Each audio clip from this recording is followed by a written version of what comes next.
बिस्मिल्लाहिर्रहमानिर्रहीम। अस्सलामु अलैकुम वरहमतुल्लाहि वबरकातुहू। मैं सईद रशीद लाइव चैनल से आप लोगों से आज फिर कुछ चीज़ें शेयर करूंगा। मैं 5-6 दिन से देख रहा था, जब से ये बारिशें हुई हैं कराची में, रात दिन मीडिया, हमारे हुक्मरान, हमारी अपोजिशन सिर्फ एक ही ढोल बजा रही है कि कराची डूब गया, कराची डूब गया। और ये इसी तरह है जैसे पिछले हफ्ते उज़ैर बलोच की GIT के ऊपर रात दिन अली ज़ैदी साहब, मैंने देखा 5 चैनल अगर टीवी में 8 बजे आ रहे हैं तो 5 पे अली ज़ैदी साहब बैठे हैं, और हमारे जो गनी साहब हैं पीपल्स पार्टी के, वो बैठे हुए हैं और तबसरे हो रहे हैं और ये हो रहे हैं। उसके बाद वो सुप्रीम कोर्ट का जो डिसीजन आया तो नैब के ऊपर जो रात दिन डिबेट हो रही है, उस वक्त कहाँ थे ये सारे मीडिया जब साद रफ़ीक और लोगों के साथ ज़्यादती हो रही थी और उनको 2-2 महीने तक उनके चालान, 4-4 महीने तक उन्हें जेल में रखा गया। उस वक्त तो मीडिया से ये कह रहा था ये चोर हैं, ये डाकू हैं। अब सुप्रीम कोर्ट ने कहा कि जब तक साबित ना हो कोई भी चोर नहीं है, डाकू नहीं है, और उसको अरेस्ट भी नहीं कर सकते। अब ये रात दिन मीडिया ढोल बजा रहे हैं। इसी तरह अब फिर एक इशू मिल गया है मीडिया को, और वो है कराची में बारिशें और पानी। जो आ रहा है टीवी में वो हमारे एक्स कमिश्नर कराची आके ऐसी ऐसी बातें बता रहे हैं और सलूशन नहीं बता रहे। ये नहीं बता रहे ये हल कैसे होगा। और बदकिस्मती देखें, हमारे जो प्राइम मिनिस्टर साहब हैं, उन्होंने रात को फ़ौज से कहा है, रिक्वेस्ट की, और आज उन्हें यहाँ कराची बुलाया है, जो हमारे डिज़ास्टर मैनेजमेंट के हेड है जनरल साहब, कि अब कचरा और पानी ये फ़ौज हमारी करेगी। मतलब कराची का अब कचरा फ़ौज उठाएगी। और कल फिर देखिएगा ये पोलियो के वैक्सीन भी हमारी फ़ौज कराएगी। वो पहले सेंसस तो फ़ौज करती थी, इलेक्शन भी फ़ौज करती थी, अब ये सारी हल्के हल्के सारी चीज़ें फ़ौज को दे दें। और फिर आप कहते हैं कि मैं अपने इदारों को मजबूत करूँगा।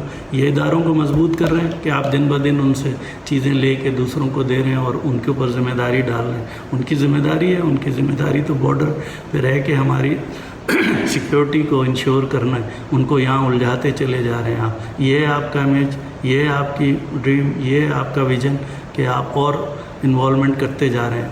हर इदारे में आप देखें फ़ौज को इन्वॉल्व करते जा रहे हैं और उन्हें बिज़ी करते जा रहे हैं। तो मैं अब कराची के बारे में दोबारा आपसे बताता हूँ। कल मैंने एक वीडियो देखी, हमारे एक एंकर हैं इमरान खान साहब, अल्लाह ताला उन्हें सेहत तंदुरुस्ती दे, बड़े रियलिस्टिक बात करते हैं और एंकर्स की जगह नहीं है। उन्हें बड़े एविडेंस के साथ और बड़े अच्छे एनालिसिस के साथ कराची के बारे में कुछ डॉक्यूमेंट्री भी दिखाई और कुछ अपने फिगर वर्क भी बताए। मैं भी उन्हीं की चीज़ों को कंटिन्यू करूँगा, और इसलिए कि मैं कराची में ही पैदा हुआ, कराची में मैंने पढ़ा भला, यहीं पे तालीम ली, यहीं पे मेरा एक्सपीरियंस है। मैं कराची की एक एक चीज़ को जानता हूँ, तो मैं कराची के बारे में आपको डिटेल से बताऊँगा।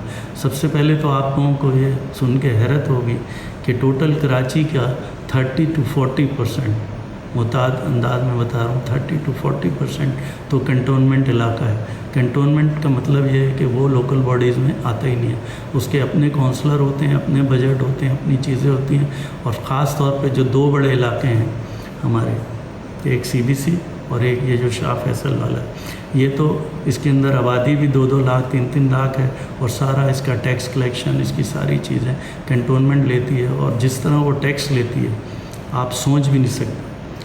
हमारे CBC का जो DHA का इलाका है, मैं आपको एक रफ सा अंदाज़ा बताऊं, एक कनाल का जो प्लॉट है इस वक्त उसकी वैल्यू जो बिक रहा है, आप अंदाज़ा लगाएं, पाकिस्तान का सबसे पॉश और सबसे महंगा इलाका है। 7 से 8 करोड़ का सिर्फ प्लॉट है, 7 से 8 करोड़ एक कनाल का प्लॉट है, और बना हुआ मकान को 11 से 12 करोड़ का। अंदाज़ा लगाइए कितना महंगा इलाका है। और इस बारिशों में अगर उसकी मैं आपको डॉक्यूमेंट्री फिल्म्स दिखा दूं तो आप हैरान रह जाएं कि ये कराची है, ये दरियाए सिंध है, ये डिफेंस है, ये दरियाए सिंध है। घरों में, गाड़ियों के अंदर, गैराजों के अंदर, बेसमेंट्स में, कमरों में, ड्राइंग रूम में पानी चला गया। जैसे फ्लड नहीं आता, कोई बंद टूट जाए तो पानी आता, इस तरह पानी चला गया। तो कहाँ गई लोकल बॉडीज़, कहाँ गई CBC ने तो इतना बजट था, इतने उसके पास आलाकार थे, इतना सब कुछ था। और टैक्स देखें, इस एक कनाल के ऊपर मिनिमम भी 1 से 1.5 लाख रुपए ये लोग प्रॉपर्टी टैक्स ले रहे हैं, और उसके अलावा जो 9% है वो कंजर्वेटिव टैक्स लेते हैं। और वाटर टैक्स लेते हैं को कम से कम 11 से 15,000 और कुछ इलाकों में तो 36,000 तक पानी का टैक्स लेते हैं। अंदाज़ा लगाइए 36,000 पानी का, अमेरिका में भी इतना महंगा पानी नहीं होगा, इंग्लैंड में भी नहीं होगा जो ये ले रहे हैं। और किस तरह पानी दे रहे हैं अगर आप DHA के लोगों से पूछें, इस पे मैं अलग से आप लोगों से पूरी डिटेल, इनके जो प्रोजेक्ट्स फेलियर्स हैं, किस तरह इन्होंने पैसा बर्बाद किया हमारा, और आज हम कहाँ पर खड़े हैं डिफेंस वाले, CBC वाले, अलग से करूँगा। मैं सिर्फ बताने का मकसद ये है कि इतने बजट के बावजूद इतना पानी, वो मैं आज देख रहा था कि असेंबली में हमारे MNA आफ्ताब सिद्दीकी बता रहे थे कि लोकल बॉडीज़ ने कहा है कि ये पानी इसलिए नहीं वहाँ से निकल रहा कि कैंटोनमेंट बोर्ड ने रोक लिया पानी। तो भाई कैंटोनमेंट बोर्ड का तो पानी अपना खुद इतना था कि वो पूरा कैंटोनमेंट बोर्ड DHA डूब गया, तो वो पानी कहाँ जाएगा। मैं इसके जो एक्चुअल फैक्ट्स हैं वो अब आपको बताता हूँ कि ये वजह क्या है और इसका सलूशन क्या है। जब पाकिस्तान आज़ाद हुआ तो कराची की आबादी थी 2 से 3 लाख, और फिर 1961 में जो सेंसस हुआ उसके हिसाब से 11 लाख थी, 1.1 मिलियन, और फिर 4 साल बाद ये 3.5 मिलियन हो गई, उसके बाद 5.3 मिलियन, इस तरह होते 9.3, 1 करोड़ हुई, और जो लास्ट सेंसस हुए उसमें 1 करोड़ 50 लाख हो गई। अब 1 करोड़ 50 लाख पे इतने बड़े बड़े लीडर, एप्लीकेशंस और पिटीशंस, और सुप्रीम कोर्ट में क्या हुआ, उसका रिज़ल्ट कुछ भी नहीं हुआ, और वो सेंसस भी हमारी फ़ौज ने किया था, और फाइनली सब खामोश हो गए। और उसके फैक्ट्स में बताऊं क्या है कि पहले नादरा का सिस्टम इतना रिबोस नहीं था, तो एक आदमी जो रहीम यार ख़ान से पेशावर से यहाँ आता था, उसकी काउंटिंग यहाँ पर भी हो जाती थी और पेशावर में भी हो जाती थी। मगर इस दफ़ा नादरा के सिस्टम से जो मुस्तकिल पता और जो दूसरा पता था जिसका, उसकी काउंटिंग कराची में हुई, बाकियों की वहाँ हुई है। तो जिसकी वजह से जो एक्चुअल कराची हाइट्स थे, जो कराची के मुस्तकिल पते वाले थे, उनके नाम इसमें आ गए। और मैं आज भी बता दूँ, उस आबादी में से भी मुताद अंदाज में 50 से 60% एलियंस हैं, दूसरे शहरों से आए हुए। आप मुझे बताएं, कोई शहर इतनी तेज़ी से हो सकता है कि 2 लाख की आबादी और 50 साल में, 60 साल में जो है 2 करोड़ की हो जाए? क्या ये रेशो है यहाँ बर्थ रेट? ऐसा नहीं है। दूसरी जगहों से आए लोग और ये आबाद होता चला गया। और वो क्यों आए लोग, उसकी भी वजूहत मैं बताता हूँ। आप मुझे बताइए कि 70s और 80s में भुट्टो साहब ने जब मुल्क में ज़राई इस्लाहत करने के बजाय उन्होंने सऊदी अरब UAE में लोगों को भेज दिया मज़दूरी करने के लिए। उस वक्त ये UAE और सऊदी अरब डेवलप हो रहा था, उन्हें बिल्कुल मज़दूर लेवल के लोग चाहिए थे। इन्होंने जहाज़ भर भर के और कितने 5,000 10,000 की दिहाड़ी के ऊपर वहाँ भेज दिए, और जिसकी वजह से एक ओपनिंग निकल आई और बड़ा इस पर क्रेडिट लिया कि हमने ऐसे लोगों को रोज़गार दे दिया। आपने मुल्क को बर्बाद कर दिया। आपको वो पैसा अपने गाँव गोटों पे लगा के वहाँ पर इंडस्ट्री, वहाँ पर एग्रीकल्चर को डेवलप करना चाहिए था। वहाँ के जो लोग थे, वहाँ के जो बच्चे पैदा हो रहे थे, जो बड़े हो रहे थे, तालीम लेते और वहाँ अपने ज़राअत को इतना फ़रोग़ देते कि हमें कराची से, हमें शहरों से वहाँ जाना पड़ता नौकरियों के लिए। और आज वो इतने डेवलप होते जैसे और मुल्कों में उनकी ज़राअत डेवलप है, उनके एरिया डेवलप हैं, उनके जो है डेयरी फार्म्स डेवलप हैं। आपने ऐसा कुछ भी नहीं किया और 1-2 लाख लोगों को UAE भेज दिया, और बाकी के जितने लोग थे जब वहाँ रोज़गार नहीं था तो वो कराची की तरफ आना शुरू हो गए। पूरे पेशावर और सरहद के लोग, इंटीरियर सिंध के लोग, पंजाब के लोग, बलूचिस्तान के लोग, कोयटा के लोग कराची आने शुरू हो गए, इसलिए कि उनके पास वहाँ रोज़गार नहीं था। आप मुझे बताएं, आज 2020 में कराची में जो बाहर से लोग आए हुए हैं, गार्ड हैं, ड्राइवर हैं, मासी है, उसको आप 10 से 15,000 रुपये सैलरी दे रहे हैं। तो अंदाज़ा लगाइए 40 साल पहले कितने पैसे लेते होंगे। वो 500 रुपये भी नहीं लेते। इसका मतलब ये कि उनको वहाँ 100 रुपये की भी दिहाड़ी नहीं मिलती थी, इसलिए वो 500 के लिए यहाँ आए। मुझे बताएं, कोई अपना घर बाहर छोड़ सकता है? अपने बच्चों को, अपने माँ बाप को छोड़ के दूसरे शहरों में आ सकता है? वो नहीं आ सकता, सिर्फ इसलिए कि उसके पास फाके थे तो उसने कहा चलो 500 रुपये। और आज 15,000 रुपये लेबर एक्ट के तहत भी आपको 16,000 मिनिमम देना है, उसका सोशल सिक्योरिटी में एंट्री कराना है, सासी करना है, उसका ओल्ड एज करना है, कुछ भी नहीं हो रहा। सब सोए हुए हैं। और बड़ी बड़ी हमारी कंपनियां, सिक्योरिटी कंपनियां गार्ड्स रखती हैं, 15,000 रुपये उन्हें सैलरी देती हैं, कोई चीज़ बेनिफिट नहीं, 24 घंटे की 12 घंटे की नौकरी, कोई छुट्टी नहीं, ईद की छुट्टी नहीं, कोई सब्सिट्यूट नहीं। बताइए जुल्म हो रहा है। वो लोग इधर हैं बेचारे। अब बताइए 15,000 रुपये जो सैलरी लेता है वो इंसान, उसका लिविंग स्टैंडर्ड क्या होगा, वो कैसे रहेगा? वो ऐसे रहेगा कि नालों पे और जो कच्ची आबादियाँ थी वहाँ एक कमरे का मकान, उस पर टीन की छतें डली हुई हैं, पंखा भी नहीं है, उसमें वो रह रहे। वहाँ के जो बड़े बड़े गुंडे बदमाश थे उन्होंने नालों पे वो चाइना कटिंग करके लोगों ने बड़े बड़े प्लॉट्स जितने थे वो बेच के और लोगों को, गरीब लोगों को दे दिए सस्ते दामों में, और उन्होंने वहाँ पर अपनी कंस्ट्रक्शन करके आबादियाँ बना दी और नाले सारे भर दिए। सारी जो सीवरेज और फ्लड की जगहें थी जो खाली थी वो सारी भर दी इन्होंने। बाकी तो सारी ऐसी थी जो मैप पे थी, और मैप के ऊपर से उसको चेंज करना इतना आसान नहीं था, जो कि वो भी बहुत हुआ। इस वक्त कराची की 60% जो लोकेशंस हैं या आबादी है वो इलीगल है, सब अनऑथराइज है, कच्ची आबादी हैं, और वो हल्के हल्के लीगल हो जाती हैं। जब भी इलेक्शन आते हैं उधर के लोग बोलते हैं लीगल करो, वहाँ इलेक्ट्रिक है, वहाँ पानी है, वहाँ गैस है, सारे कनेक्शंस आ गए, तो वो सारी चीज़ें लीगल हो गई। आप कैसे उन्हें हटा सकते हैं? और वो गरीब आदमी जाएगा कहाँ, जिसके पास 15,000 रुपये महीने की सैलरी आ रही है, बीवी और 2 बच्चे हैं, वो अकेले कैसे रहेंगे, कहाँ पर रहेंगे? वापस अपने गाँव जाए, वहाँ तो उनको 15,000 भी नहीं मिल रहा, तो कैसे वो ज़िंदगी गुजारेंगे? ये अलमिया है कराची का, ये अलमिया पाकिस्तान का अलमिया है, कराची का अलमिया नहीं है।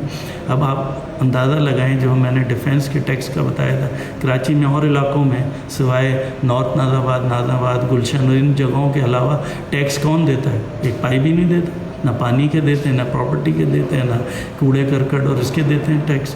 तो क्या उधर डेवलपमेंट होगी? कुछ भी नहीं होगी। नालों पे कोई डेवलपमेंट कर सकता है? वहाँ सीवरेज की लाइनें बिछा सकता है, पानी की लाइनें बिछा सकता है? मेन लाइन जा रही है उसमें से खोल के वो लाइन ले लेते हैं। ये उनका तरीक़ेकार है। तो ज़्यादती तो हमने उन लोगों के साथ की, पूरे पाकिस्तान के गरीब लोगों के साथ, जिनको इधर आके मजबूरन रहना पड़ा।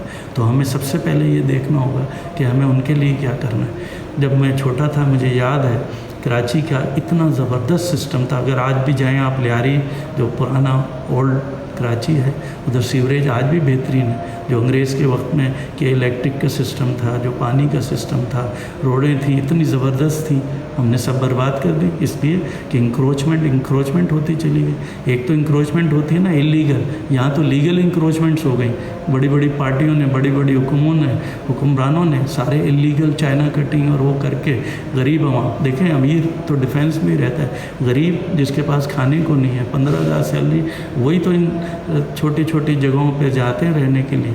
उन्हें अगर 15,000, 20,000, 25,000 में एक प्लॉट मिल जाता है तो वो उसमें अपने 2 कमरे डाल लेते हैं, 2 छतें डाल लेते हैं और रहने शुरू हो जाते हैं। उन्हें क्या पता कि बिल्डिंग कंट्रोल से कहाँ से मैप पास करना है, कहाँ पर इसका इंफ्रास्ट्रक्चर होना चाहिए। वो तो बेचारे उसी तरह अपनी ज़िंदगी गुजारते हैं। मैं आपको एक ऐसे वाक़या बताऊँ, वाक़या क्या जो हो रहा है कराची में, आप हैरान रह जाएंगे। कराची का जो समंदर है किमाड़ी के पास, उधर कुछ इलाके ऐसे हैं कि वहाँ के जो बड़े बड़े बदमाश हैं वो समंदर के अंदर प्लॉट बेच रहे हैं। प्लॉट जब आप बेचते हैं तो आप जाएं, आपको बोलेंगे कितना बड़ा चाहिए, आप बोलेंगे मुझे 80 गज़ का चाहिए, तो एक आदमी तैरता हुआ 80 गज़ पे जाएगा और एक लंबा सा बांस उसके अंदर ज़मीन में गाड़ देगा और चारों तरफ गाड़ के कहेगा ये आपका प्लॉट है, और उसमें पानी है कितना, 8 फीट 9 फीट पानी आ रहा है, लहरें आ रही हैं, और उसके पीछे जो घर हैं बने हुए जिन्होंने उसको पत्थरों से और मिट्टी से भर दिया है, अब आप पत्थर और मिट्टी डाल के पानी को पीछे धक्का दें, इस तरह वो आबादी आगे आगे होती जा रही है, पानी पीछे जा रहा है। तो पानी के अंदर ज़मीन बिक रही है, और ये तो वो है जो इलीगल लोग कर रहे हैं। हमारे तो बहुत सारे डिफेंस के इलाके, सीबीसी के इलाके, हम वहाँ पिकनिक मनाने जाया करते थे, आज वो रिक्लेम कर लिए गए भराई करके, और आज एक एक प्लॉट 7-7 करोड़ का बिक रहा है। ये सारा समंदर पीछे धक्का दे के भराई करके इन्होंने सारे प्लॉट बेच दिए। तो कैसे सीवरेज सेट होगा हमारा?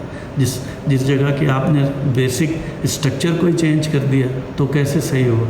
अब इसका सलूशन सिर्फ ये है कि हमारे हुक्मरान, ख़ास तौर पे फेडरल गवर्नमेंट, देखें लोकल गवर्नमेंट इसको हैंडल नहीं कर सकेगी, हमें बड़े लेवल पे असेंबली के अंदर इसके ऊपर कानून लाना होगा। इस सिलसिले में यही कर सकते हैं कि आप एक कानून पास करें, सुप्रीम कोर्ट से उसको इंडोर्स कराएं, और फिर ये जितनी आबादियां हैं इनको ریلوکیٹ کریں، ان کو اچھی جگہوں پہ انفراسٹرکچر کے ساتھ ان کو لیونگ اسٹینڈرڈ پہ مکان بنا کے دیں، اور پھر یہ ہلکے ہلکے سارے نالے واپس اس سٹیج پہ لے جائیں جیسے یہ پہلے تھے، پھر جا کے یہ پانی فلو میں آئے گا اور یہ پانی جائے گا۔ ادروائز آپ جتنے مرضی یہ نالے صاف کر لیں، وہ رہیں گے تو 6 فٹ کے، اور 6 فٹ میں پانی کیسے فلو کرے گا؟ یہ ہے اس کی ایکچوئل وجوہات، جس کو ابھی تک یہ لوگ انالائز نہیں کر رہے، اس لیے کہ یہ بلی کی گھنٹی کون باندھے گا؟ کون بولے گا کہ یہ جو کچی آبادی ہیں ان کو کس طرح کریں گے؟ اور میں تو یہاں کہوں گا عمران صاحب سے کہ آپ سب سے پہلے ایگریکلچر کا ایسا ویلفیئر کریں، ایسا ریفارمز لائیں کہ یہ جو لوگ وہاں سے آتے ہیں انہیں یہاں آنا ہی نہیں پڑے، ان کو اتنی اچھی انوائرمنٹ، اتنی اچھے وہاں پر لیونگ کنڈیشنز ملے کہ ہمیں یہاں سے وہاں جانا پڑے۔ مگر آپ نے کچھ بھی نہیں کیا، جبکہ اتنی ہمارے زراعت 80% ملک تھا زراعت کا، مگر ہم کچھ بھی نہیں کر سکے، برباد کر دیا۔ انڈسٹری اٹھا کے کراچی میں لگا دی۔ آپ لگائیں ساری انڈسٹری ان گاؤں گوٹوں میں، دیکھیں پھر وہاں لوگوں کو کتنی امپلائمنٹ ملے گی، پھر کیوں آئیں گے؟ یہ 15,000 کے لیے اتنے اپنے بھی بچے اپنے ماں باپ کو چھوڑ کے آتے ہیں، اتنا تو کرایہ لگتا ہے ان کو ہر تھوڑے دن بعد جب جاتے ہیں ملنے۔ تو میری آپ لوگوں سے یہ ریکویسٹ ہے حکمرانوں سے کہ اس کو بہت ہی اس ارجنٹ بیسس پہ دیکھیں، اور اس کا لانگ ٹرم کوئی پلان بنائیں، ایک شارٹ ٹرم بنائیں جس سے یہ مینیج کریں، اس لیے کہ اب یہ کراچی میں بارشیں ہوتی رہیں گی، پھر ہم 5 دن شور مچائیں گے، پھر بھول جائیں گے۔ اور خاص طور پہ یہ جو کنٹونمنٹ کے علاقے ہیں اس کے اوپر بھی نظر ثانی کریں۔ اس پہ میں ایک ڈاکومنٹری ویڈیو کے ساتھ پورے ڈیٹا آپ لوگوں سے شیئر کروں گا انشاءاللہ، اور انشاءاللہ میں اگلے اپنے ویڈیو میں یہ جو 2 ہمارے وزیر ریزائن کر کے گئے ان کے بارے میں آپ سے کچھ بات کروں گا۔ میرے آپ سے ریکویسٹ ہے کہ اس ویڈیو کو زیادہ سے زیادہ لوگوں سے شیئر کریں تاکہ یہ ہر کونے کونے میں پہنچ جائے اور ہمیں پھر اس میسیج کو پہنچانے میں بہت آسانی ہو۔ اللہ تعالیٰ آپ کو صحت تندرستی کے